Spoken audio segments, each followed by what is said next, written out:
అందరికీ నమస్కారము. ఇంకా మనం బోన్స్ సూప్ అనగానే పాయ సూప్ అని అనుకోకూడదు. బోన్స్ తోటి చాలా రకాలు చేసేసుకోవచ్చు. పాయ సూప్ అంటే పాయ సూప్ కూడా ఎన్నో రకాలు చేసుకోవచ్చు. ఈ బోన్స్ అయితే మనకు రౌండ్గా మందంగా కొన్ని మెత్తటి ఉంటాయి, కొన్ని ఏమో గట్టి ఉంటాయి లావుగా. ఇలాంటి మనం మటన్ షాప్ కాడికి వెళ్ళినామంటే కొనుక్కొచ్చుకోవచ్చు. పక్క బొక్కలు కూడా పల్సగా ఉండేటివి కూడా ఉంటాయి. అదొక రకమైన టేస్ట్ ఉంటుంది ఆ సూపు. ఈ సూప్ ఒక రకమైన టేస్ట్ ఉంటుంది, పాయ సూప్ ఒక రకమైన టేస్ట్ ఉంటుంది. ఈ బోన్స్ని రకరకాలు మార్చి మార్చి టేస్ట్ డిఫరెంట్గా కూడా చేసుకోవచ్చు. పిల్లలు మనం నోట్లో పెట్టారంటే వదలకుంటుంటుంది ఈ టేస్ట్ అయితే. అసలు తాగమని అననే అనరు, అలాంటి టేస్ట్ వస్తుంది. ఇలా చేసి చూడండి, చాలా మంచిది ఆరోగ్యానికి. పిల్లలకు కాళ్ళ నొప్పులు కానీ మన పెద్దవాళ్ళకు కూడా మోకాళ్ళ నొప్పులు ఇవి రాకుండా చాలా బాగా పనిచేస్తుంది. నెలకు ఒకసారో 15 రోజులకు ఒకసారో వాడడం వల్ల ఇలా ఇంత పట్ట అయితే ఇంచు పట్ట తీసుకున్నాము. 3 లవంగాలు, 1 విలాచి, 20 మిరియాలు, 1 స్పూన్ సాజీరా, బిర్యానీ ఆకు, పువ్వు. ఇంక ఈ మసాలాలు తీసుకుంటే సరిపోతుంది. స్పైసీ ఇంకా ఎక్కువ కావాలనుకుంటే ఇంకా కొన్ని మిరియాలు పెంచుకోవచ్చు. హాఫ్ కేజీకి అయితే 20 తీసుకున్నాము మిరియాలు.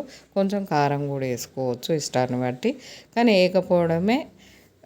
దాన్ని మన స్పైసీని బట్టి తాగేదాన్ని బట్టి వేసుకోవచ్చు.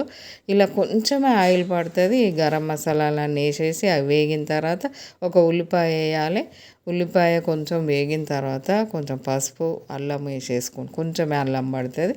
అల్లం కూడా మనము చిన్న ముక్కలు కట్ చేసి వేసుకోవచ్చు ఇష్టాన్ని బట్టి. పిల్లలు తాగరు అనుకుంటే పేస్ట్ వేసుకోవచ్చు.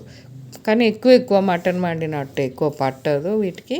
ఈ బోన్స్ సూపు చాలా టేస్టీగా ఉండాలంటే కొంచెమే వేసుకోవాలి. అమ్మ మటన్ కదా స్పైసీ ఉంటేనే బాగుంటుందేమో అని అనుకోకూడదు. ఈ సూపుకి అయితే మనకు తాగే విధంగా ఉంటుంది, చాలా టేస్ట్ ఉంటుంది, ఎలాంటి స్మెల్ రాదు, అసలు ఎవ్వరు కూడా తాగము అనేలాగా ఉండదు. ఇలా మనకు ఉల్లిపాయ బోన్స్ ఈ రకంగా వేగాలి, ఏది మాడిపోకూడదు. మనం ఆయిల్ చాలా తక్కువ పోసాము, ఇందులో ఏర్పడుతుంది. మనము ఇలా వేగిన తర్వాత కొంచెం సాల్ట్ వేసుకోవాలి. సాల్ట్ వేసిన తర్వాత అస్సలు మాడిపోనియకూడదు. దగ్గర కలుపుకుంటూ చిన్న మంట పెట్టుకొని నీరంతా ఇనికే వరకు మంచిగా వేగనీయాలి బోన్స్.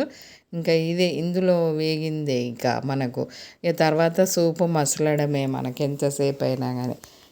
హాఫ్ కేజీ బోన్స్కు ఇలా వేగినాక ఉల్లిపాయ మాడిపోకూడదు, బోన్స్ మాడిపోనివ్వకూడదు. ఇలా మంచిగా వేగనివ్వాలి, నీరంతా ఇనికి పొడి పొడిలాడుతూ వేగాలి. ఇలా వేగిన తర్వాత మనం నచ్చితే కొంచెం స్పైసీ ఎక్కువ తినేవాళ్ళు అని అంటే ఈ సూపుకి అయితే స్పైసీ బాగా అవసరం లేదు. ఈ మిరియాలు, ఈ 3 లవంగాల స్పైసీ సరిపోతుంది. అందరు తాగే విధంగా ఉంటుంది. ఇంకా పిల్లలు అయితే వద్దనుకుంటే తాగుతారు.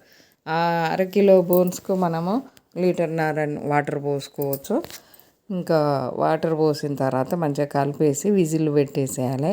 ఒక 8 దాకా విజిల్ వచ్చిన తర్వాత తీసేసి మళ్ళీ ఒక 1/2 అవర్ చిన్న మంట మీద మసలని వేయాలి. అప్పుడే మంచి టేస్ట్ వస్తుంది అన్నట్టు. విజిల్ పెట్టినాం కదా అయిపోయింది కదా అని అనుకోకూడదు. విజిల్ తీసేసిన తర్వాత ఒక 20 నిమిషాలన్నా చిన్న మంట మీద బాగా మసలనివ్వాలి. అప్పుడే మంచిగా బోన్స్ నుంచి సూప్ దిగి టేస్ట్ బాగా వస్తుంది అన్నట్టు. సాల్ట్ కూడా మటన్లో వేసినట్టు వేయకూడదు, కొంచెమే పడుతుంది ఈ సూప్లో. 1.5 లీటర్ వాటర్ పోసాం కదా, సాల్ట్ ఇంత వేస్తాంలే అని పొరపాటున కూడా వేసుకోకూడదు. ఇలా మంచి సూప్ అయితే మనకు రెడీ అయిపోయింది. ఎంజాయ్ చేయండి.